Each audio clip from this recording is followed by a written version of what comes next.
So, what time are you guys getting back?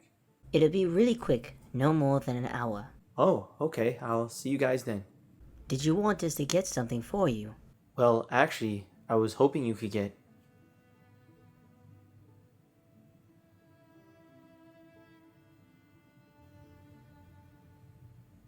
What are these choices? I wouldn't say any of this. Whoa, that doesn't even make sense. It's supposed to be comical, man. Just pick the prostitute one. Comical, yeah, okay. How about a couple of prostitutes? You know, one for me, one for you. I'll pay. Haha. You're so funny. Do you actually need anything? No, I don't need anything. I just thought I'd make you laugh. What was the funny part of that? Who even wrote this? That wasn't even funny at all. I thought it was pretty funny. Well, you see, it's actually AI generated. Of course it is. You can't write something for this? Really? Bro, relax. It's just a test. It's to see if it works as a game or not. Well, it definitely doesn't work when it's like this. For one, I would never say these things. And two, I would never wear a shirt like that. You're wearing that shirt right now.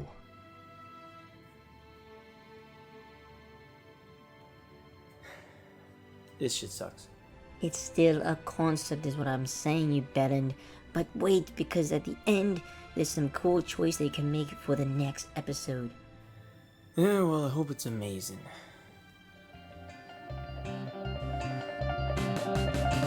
On backlog. Been gone for way too long. On backlog. Got so many games to play, dog. On backlog.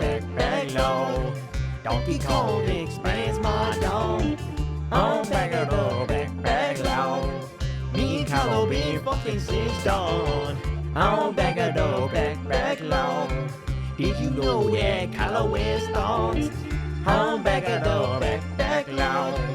I really fucking hate this song. Yeah.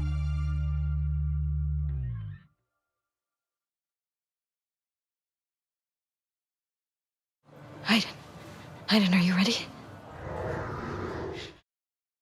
What is up, guys? It is Robert of Gaming with me, and welcome to Back of the Backlog, the series where we take a look at the games that I recently beat off my backlog. Today's episode is on the game Beyond Two Souls, on this Heavy Rain and Beyond Two Souls collection. This is a game that I have no real history with other than just knowing I wanted to check it out for myself. The developer Quantic Dream is known for making very story-heavy driven games that try to blur the line between movies and games, trying to immerse players into a very cinematic experience. I typically roll my eyes when I hear developers talk about games in this sort of way, but not with Quantic Dream, and I think it's really because they truly go all the way. Their games are very much about the story and have a choose-your-own-adventure sort of feel. And it's all done in a way that truly can only be done in a video game format. I really do actually want to check out all of Quantic Dream's games, as they don't have a lot of them. They've developed 5 games, and with Beyond Two Souls, I've now finished one of them. I also own Heavy Rain with this collection and Detroit Become Human. We'll check those out one day. Beyond Two Souls was released on October 8th, 2013 for the PlayStation 3 in the US. It was developed by Quantic Dream and published by Sony Computer Entertainment. I played the PlayStation 4 version that was released in 2015 on PlayStation 5. Is this interactive storytelling game any good? Well, here we are 11 years after its original release. Let's talk about it. Let's talk about the story first. Or I guess I should say the premise, as, well, the majority of this game is story. The prologue starts off with an interesting hook. We have this character named Jodie Holmes, played by Elliot Page, who is looking lost in the sheriff's office. He asks questions as to what is going on with Jodie, and he gets no response. When inspecting a scar on her head, a cup flings against the wall as if she used telekinesis. Then a SWAT team comes pouring in. Cut to black when Nathan Dawkins, played by Willem Dafoe, rushes in to see the whole area destroyed, bodies on the floor, and ends with Nathan saying, "Jodie, what have you done?" Yes, what has she done? Well, the next chapter goes back to when Jodie was a child in a safe house specifically made for her. What seems to be usual tests that are done with Jodie, we are introduced to a second character that you'll be playing as, which is Aiden. Where is Aiden? Well, Aiden is a spiritual entity that is literally tethered to Jodie. You never see Aiden in the real world, but he is always there as a silent, invisible protagonist. Jodie was born with Aiden, and Aiden very much has his own free will to do whatever he wants, but over the course of the story, Jodie and Aiden find ways to work together to solve the main issues Jodie finds herself in. It's an intriguing and unique plot that is certainly something that I haven't seen before, and this introduction to Jodie and her life with Aiden is definitely a cool start to the story. Visually, this game is pretty damn good. As this was a later PS3 game, some of the environments can look a little flat here and there, but for the most part, it definitely looked really good, especially the character models. They made sure to make those characters look as close to the real actors as they could with the hardware they had, and it's still really impressive to this day. It's also presented with black bars to give more of a cinematic feel, which I don't care for, but I get it. In terms of acting, it's all really good, especially with the lead performances of Elliot Page and Willem Dafoe, with not only their voices, but of course their physical motion capture performances. Someone like Willem Dafoe is always a blast to see as he always commits to the characters he plays. It's nice to see a celebrity actor actually care about the craft of a video game, as I've also played the unique 12 Minutes, which stars him too, in which he also took it seriously alongside Daisy Ridley and James McAvoy. Of course, I gotta give huge credit to Elliot Page, as he does a great job as Jodie with the just tons of scenes he had to record. Apparently the script was 2,000 pages long, which is nuts but also understandable considering the amount of different lines that can happen depending on the decisions you make on your adventure. Is 2,000 pages a lot? How is that even a question? Yeah, obviously. I got nothing to compare it to. How long is this script? This script? Like this episode? It's 7 pages. That's close enough. If you don't know how numbers work, yeah, probably. So how does this game work? Well, it's split between different chapters on one long timeline following Jodie's entire life. In these chapters, you'll be doing a lot of walking around, interacting with objects, and then switching over to Aiden to complete tasks that Jodie can't do herself.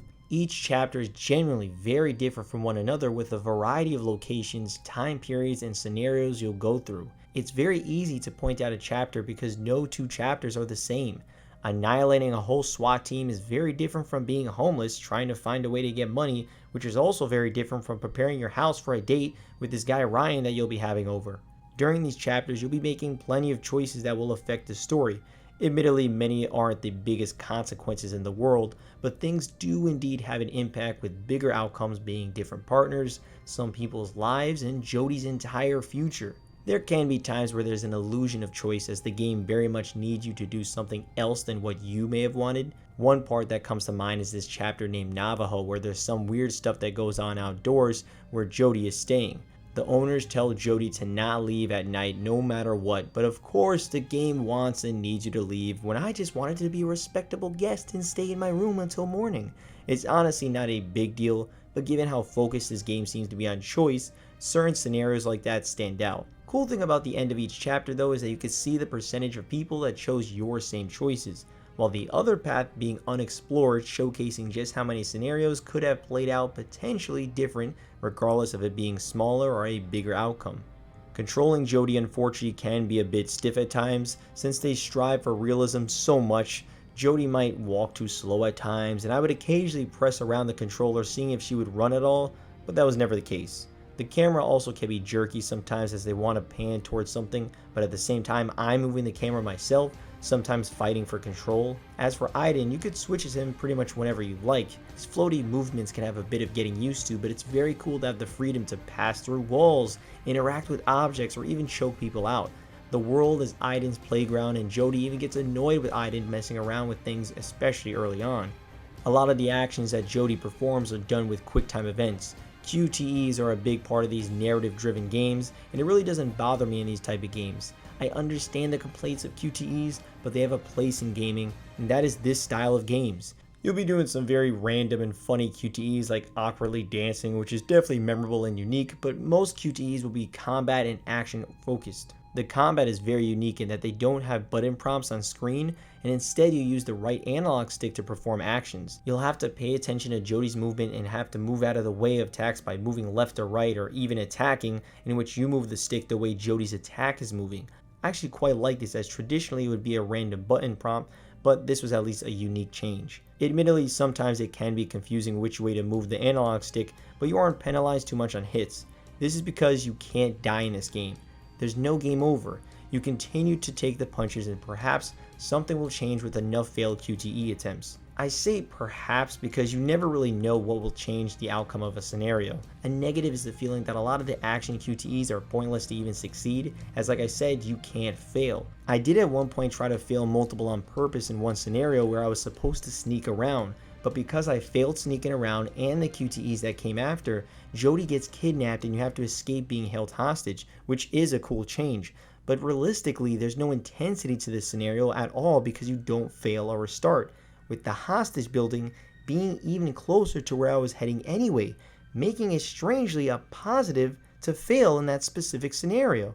There should have been some sort of genuine consequences when failing these action QTEs, as it doesn't really feel like there is if it's just Jodie by herself. However, when you include other characters, there is an added intensity as perhaps that person you're with might die, making there be actual stakes involved. The way the story is told is very different from other games in which it's told out of order. You'll be jumping between years of Jodie's life as an adult, then the next chapter will be as a kid, then as a teen, or an adult, or maybe another chapter as a child again. This is the original version from Quantic Dream, but they did include a remixed version you could play through, which is the story in chronological order. I wanted to play with the developer's original vision, so I stuck with the out of order approach, which I'm glad I did. There's definitely a debate online as to what is better, but I genuinely like the out of order style as it creates a much more interesting narrative. You'll debate on certain decisions longer because you don't truly know who Jodie is as a person and how she would handle certain situations because you haven't faced them yet. Then it's nice seeing things attached to each other, grasping more of the story and certain characters. There's payoff for certain chapters that have felt pointless later on, enhancing previous chapters. One chapter was the Navajo chapter. I wrote a bullet point after playing that chapter saying that it went on for a bit too long as it doesn't really add too much beyond others having the ability to open up a portal to the infraworld, which is Aiden's soul-filled world. While I do think there's some pacing issues with that specific chapter, you do get payoff later when learning that the CIA is trying to get an early jump on working on the infraworld. A lot of the spirits in the infraworld are super dangerous and will attack essentially everything in their path. Seeing how dangerous it was in that Navajo chapter makes you think differently about your choices in the CIA chapter. I definitely ended up really liking the out of order approach because of this. It added to the uniqueness, but it also enhanced finding out new details on different characters and did affect choices I made in scenarios. Speaking of scenarios, there's definitely a good amount of memorable and unique ones that I've never played in a video game before. The house party that Jodie goes to is nice with awkward dancing, first drink of beer, and slow dancing. I try to have Jodie experiment a bit as she's literally always alone and never gets a chance to interact with others her age. She was into this one guy and so I made the choice to kiss him and she was happy at that moment. Unfortunately, these teens show their true colors and start to bully Jodie due to her powers that I wouldn't show off to them, and they lock her up underneath the stairs. So of course I had to fuck them up as Aiden, knock them around, scare the shit out of them, and give them what they deserve. At some point you could leave, but I was like, yeah, okay, let's dramatize them. There's several situations where Jodie is around assholes and man, it feels good to put them in their place or even kill them. Yeah, there are some times where you could truly do some crazy shit that admittedly is well deserved. One chapter has Jodie as an angsty teen who just wants to be normal and go out. Well, this takes her to a bar where she is attacked by these dudes who try to sexually assault her, and as Aiden, you are given the chance to take control of one of the dudes and given the choice of killing everyone there. And yeah, of course I did. Easy kills there. Then the CIA also screws her over by manipulating her into using Aiden for the US's benefit and not really giving all the details on a mission like that stealth mission. You are sent to assassinate this supposed warlord, but it turns out he was actually a pretty good future leader for the country he was in, and Jodie felt so shitty that she started to run away from the CIA for a very long time. This chapter never really told you who the bad guys were. It's from Jodie's perspective where it's like, well, I guess anyone that Aiden could kill is bad, but that wasn't really the case. However, it's not all assholes that you interact with, as the chapter where Jodie is homeless is a really nice chapter that is very unique and one of my favorites. Jodie is helped by this homeless man named Stan who introduces her to this group of homeless people who have their little hidden home for themselves. A lot goes on in this chapter, like getting food and money for everyone, contemplating suicide, escaping a building on fire, and even delivering a baby. Yes, this is all one chapter and you actually create quite a good bond with this homeless group pretty quickly. It's a very relatable chapter. Really relatable. I mean, I could say it's understandable, but Not really relatable, luckily. Yeah, when I was homeless, I'd deliver suicidal babies to mothers for money. What the fuck are you talking about? You know how it is. No, I don't think anyone does. Not even the game does. Wow. Yeah. Wow. Some of the best chemistry between two characters in the game is Jodie and Nathan. Nathan becomes Jodie's father figure in her life at a very young age when her parents give her to Nathan and Cole, who not only look after her as scientists, but also as family. There's some genuine emotional moments with these characters together that I thought worked really well. These two have been in Jodie's life since the beginning, so when there's just conversations between them, you can see how relaxed and trusting Jodie is towards them. One of my favorite moments is when Jodie and Cole reunite after not seeing each other for quite a while, and Cole not only asks how Jodie's doing, but also how is Aiden doing. It shows that he cares, and I thought that was really nice. And that is the strongest relationship that grows over time, Jodie and Aiden. They're literally together 24/7, and to see the ups and downs of their bond over time was very interesting. At the end of the day, Jodie didn't wish for Aiden to be around, and neither did Aiden, so they have to just work together with the fact that they are together for life. What originally starts out as hatred becomes love. There's a great section in the game where Jodie and Ryan were going to this underwater base as a final mission for the CIA, where they were going to stop this Chinese-developed portal to the Infraworld. Well, they end up getting held hostage, and Jodie and Aiden actually become separated. This is because of tech they created, which is essentially a force field from spirits. Cool enough, you actually play as only Aiden floating around and taking over soldiers to shut down that force field and reconnect with Jodie.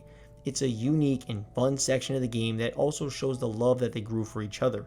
Jodie and Aiden are a team, and they will continue to be for as long as they can.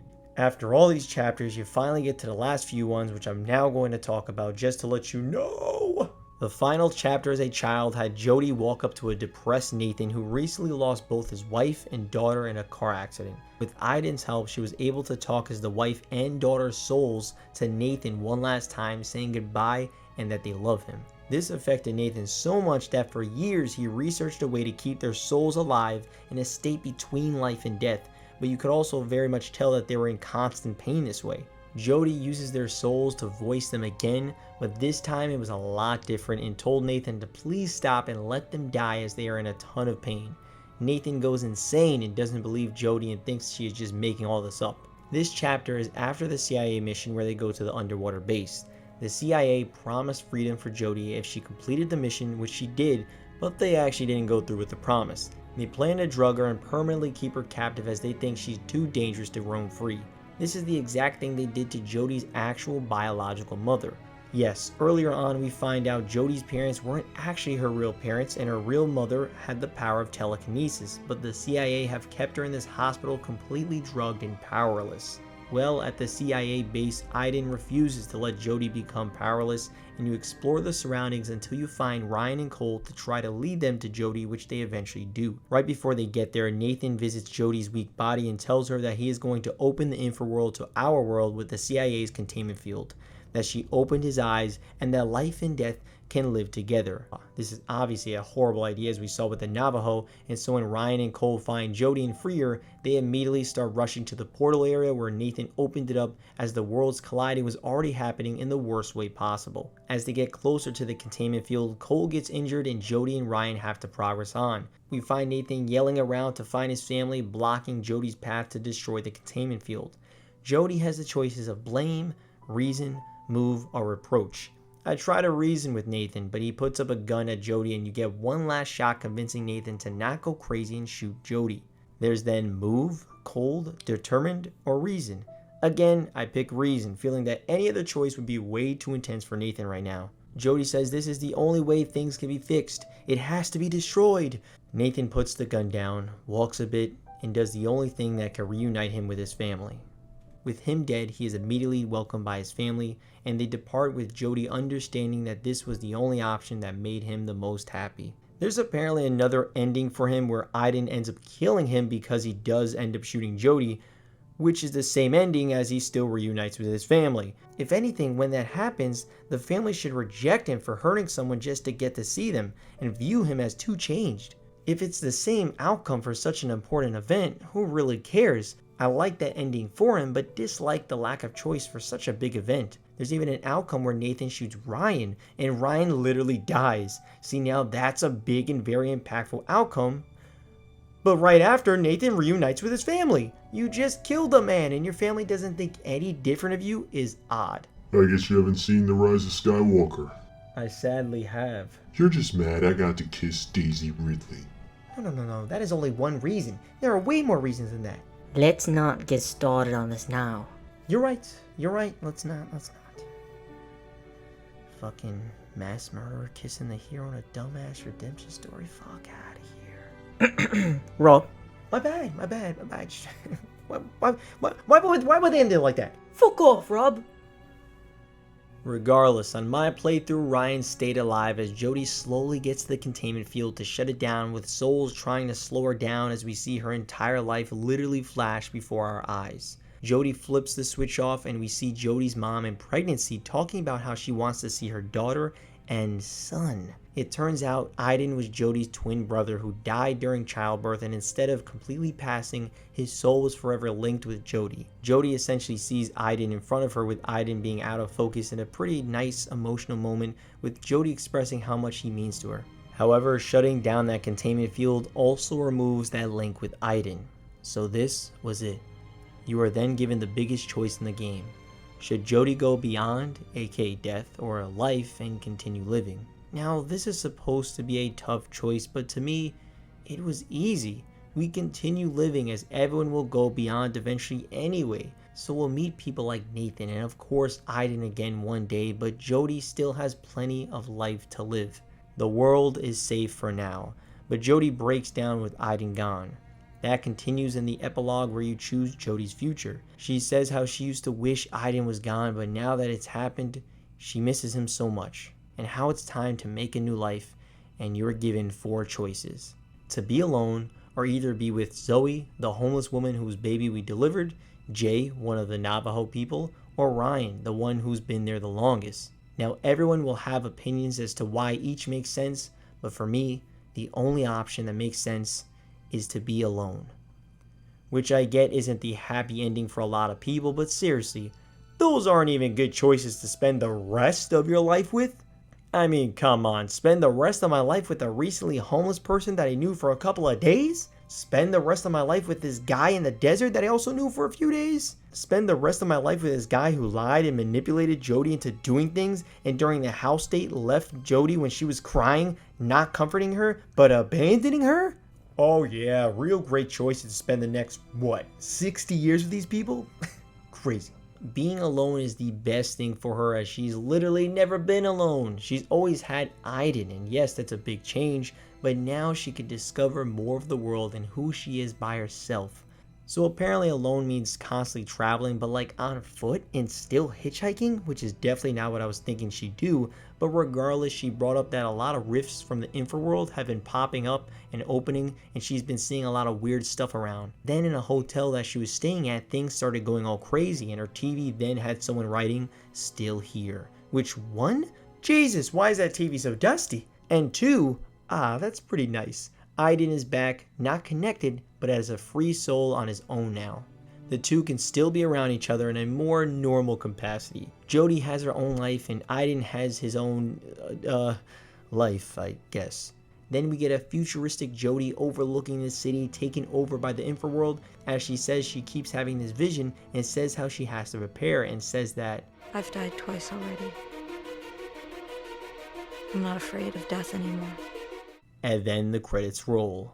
Were they hinting at a sequel that hasn't happened yet, or maybe ever? I don't think they'll ever make that, but having Jodie as a hunter in a futuristic, post-apocalyptic, infraworld-filled Earth could be cool, but not in this genre. It would need to be like an action game, but I just don't expect it regardless. That was a cool ending though. Obviously this is my ending and yours could and very likely is very different, considering there's apparently 24 different endings. Some slight differences, some bigger differences, but that is cool and impressive. I liked how mine played out though. I thought it was a pretty satisfying ending, and it was nice seeing Aiden and Jodie reunite. That was Beyond Two Souls. That was a really good game. I enjoy this story and its real commitment to it. There's some really good performances for some great characters, some of the most unique set pieces I've ever played in a game with a very cool 2-in-1 characters gameplay style. I just think there should have been some more consequences for the QTEs in areas and some deeper choices, as that would have propelled it a lot more, but I enjoyed the ride this story took me on a lot. It'll definitely be a video game story that I'll remember. Overall, I'm going to give Beyond Two Souls a, so does Aiden sleep? Because that has to be boring watching Jodie sleep, out of 10. Good game, I definitely enjoyed it. I'm curious to check out these other Quantic Dream games and see how they compare to this one. What will be the next one we play? I don't know. That'll be it for today though. Thank you so much for watching. Have you played Beyond Two Souls? Did you like it? Did you not like it? Let me know down in the comments below, and I'll see you all next time. Beyond Two Souls was a unique story-driven game, but it is officially out of the backlog.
So what did you think of Donkey Kong Jr. Math?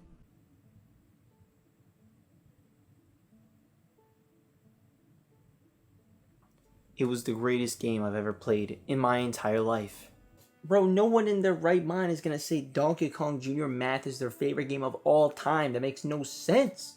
Bro, it's just a choice. It's not a goddamn big deal. It's what comes after right now that's really cool. Maybe it'd be ours if you gave it a shot.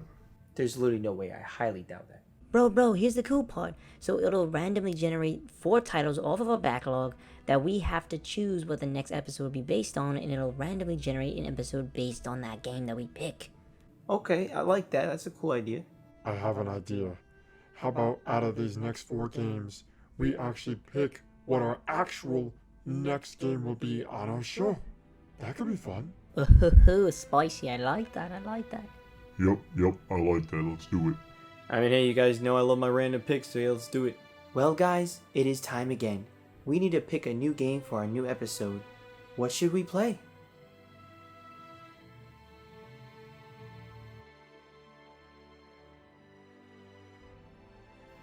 Okay, out of these 4 choices, I think it's pretty obvious what we should pick. Wild Earth Advocate Safari. Kylo, what's wrong with you? Clearly, it's A Link to the Past. This is like a classic that we could actually play. Out of these choices, it's not even close. Are you kidding me? Look at the choices. It's clearly A Link to the Past, and we're finally going to play. You know, I'd agree with you, bro, but I kind of want to pick Larry Boy and the Bad Apple. I mean, Vince talks so much about it. Niffler, why? I just don't understand. It's A Link to the Past. It's not even hard. Well, it ain't Hotel Mario, and it's down to me. So hand me that controller, because there's only one option here. Oh my god. Alright, Finn, I believe in you. You're going to pick A Link to the Past. Well, I guess it's decided. We're going to play Wild Earth African Safari for Nintendo Wii. What the fuck?